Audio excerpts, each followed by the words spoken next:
जारी की है वो हमें यहाँ पे काम करने नहीं देंगे। उनको मारने की धमकी दी जा रही है। एक महीने में चौथी बार टीआरएफ की तरफ से धमकी भरे लेटर जो हैं सोशल मीडिया पर वायरल किए जा रहे हैं और कहा जा रहा है कि कश्मीरी पंडितों या रिजर्व कैटेगरी के कर्मचारी हों या फिर बाहरी राज्यों से काम करने आए मजदूर जो हैं उनको घाटी में काम नहीं करने दिया जाएगा। हालांकि लिस्टें निकाली जा रही हैं, बाकायदा नाम और जहां पर एम्प्लॉइज़ काम करते हैं उन जगह को भी मेंशन किया गया है। लगातार 222 दिन से कहा जाए तो पीएम पैकेज के कर्मचारी प्रदर्शन कर रहे हैं और 200 दिन से ज़्यादा रिजर्व कैटेगरी के कर्मचारी जो है वो लगातार प्रदर्शन कर रहे हैं। मई और जून माह में टारगेट किलिंग का सिलसिला शुरू हुआ था लेकिन आज भी थमने का नाम नहीं ले रहा है। आप देख सकते हैं जब भी थ्रेट लेटर जारी होता है तो ये कश्मीरी पंडित जो हैं ये कहीं ना कहीं इनमें भय का माहौल व्याप्त हो जाता है। कुछ हमारे साथ कर्मचारी हैं, क्या कहेंगे? लगातार थ्रेट लेटर जारी किए जा रहे हैं टीआरएफ के जरिए। सर ये चौथी लेटर है आज एक महीने में जो टीआरएफ ने हमारे खिलाफ जारी की है और उनका लगातार यही कहना है कि वो हमें यहाँ पे काम करने नहीं देंगे। तो कश्मीर में कश्मीरी हिंदू हो या बाहर से आने वाले लेबरर्स हो कोई भी हो उनको यहाँ पे काम करने नहीं देंगे, यहाँ पे रिहेबिलिटेट नहीं होने देंगे। वो हमें स्टार्टिंग से ही कॉलोनियल स्टूडेंट्स बोलते आ रहे हैं और कहते आ रहे हैं कि वो लोग हमें यहाँ पे हमारी जो एकोमोडेशन है उनको ग्रेवयार्ड्स बना देंगे। तो हमारी गवर्नमेंट से पहले भी यही गुहार थी और आज 222 दिन हो गए, आज भी यही गुहार है कि प्लीज हमारे को जम्मू डिवीजन में रिलोकेट किया जाए ताकि हम लोगों की फैमिलीज और हम सेफ और सिक्योर फील कर सकें। जब भी थ्रेट लेटर आता है तो परिवार में कहीं ना कहीं डर का माहौल पैदा हो जाता होगा।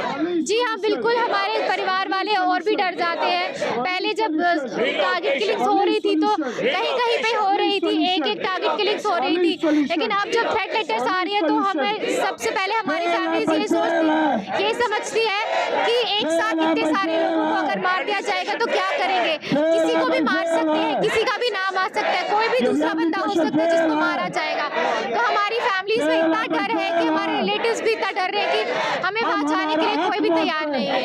आपने सुना यहाँ पर थ्रेट लेटर जो है वो आतंकियों की तरफ से जारी किए जा रहे हैं लेकिन उसके बावजूद सरकार जो है वो इनकी मांगों पर गौर नहीं कर रही है।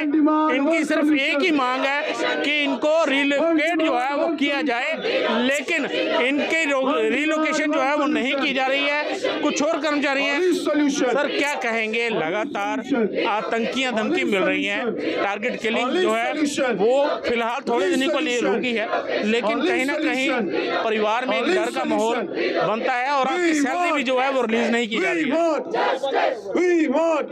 सर जो टारगेट थ्रेट लेटर्स का जो सिलसिला था वो अभी 1-2 महीने का नहीं है, पिछले 1 साल से हमें थ्रेट लेटर्स मिल रही हैं।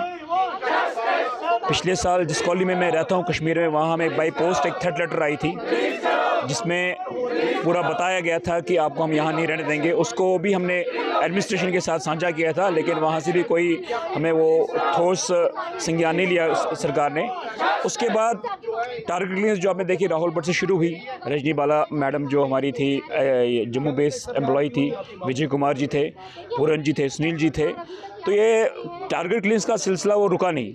अब जो बाज़ाब्ता थ्रेट लेटर्स नाम से निकल रही हैं, हमारी जो लिस्ट अपॉइंटिव है, न्यूली अपॉइंटिव्स हुए थे या पहले अपॉइंट हुए थे, उनकी लिस्ट जारी हुई है, उनको मारने की धमकी दी जा रही है।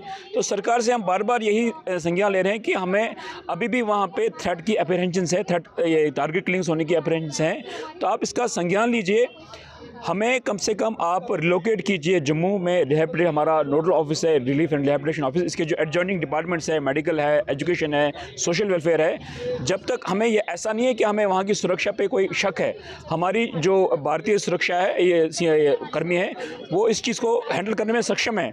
लेकिन अभी उनके लिए ये पॉसिबल नहीं है कि वो हर एक एम्प्लॉय को इंडिविजुअल सुरक्षा दे सकें। जब तक वहाँ पे पूरा सुरक्षा तंत्र मजबूत नहीं होता तब तक हमें जम्मू में रिलोकेट कीजिए। आपके ऊपर जो है कश्मीर जाकर नौकरी ज्वाइन करने का दबाव जो है बनाया जा रहा है, लगातार आपकी सैलरी जो है वो रिलीज़ नहीं की जा रही है, क्या वजह मानते हैं? कमेटियां भी बनाई गई, उन कमेटियों का कोई निष्कर्ष निकल के सामने आया?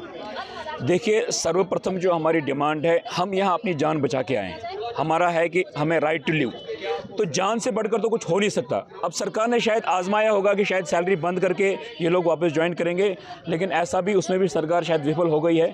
हम लोग तब तक यहाँ से नहीं हिलेंगे जब तक सरकार हमारे साथ बातचीत नहीं करेगी और हमें राइट टू लिव का मौका नहीं देगी। तो आपने सुना, इनका कहना है कि सरकार जब तक हमें जम्मू स्थानांतरित नहीं करती है तब तक हम लोग जो हैं प्रदर्शन करते रहेंगे। आप देख सकते हैं यहाँ पर महिलाएं भी जो हैं, कर्मचारी जो पीएम पैकेज के तहत घाटी में काम कर रही महिलाएं हैं वो मौजूद हैं, पुरुष मौजूद हैं, लेकिन इनकी सिर्फ एक ही मांग है कि इनको रिलोकेट किया जाए। हालांकि सरकार जो है वो इनके ऊपर दबाव बनाने की लगातार कोशिश जो है कर रही है और इनकी सैलरी जो है वो रिलीज़ नहीं कर रही है।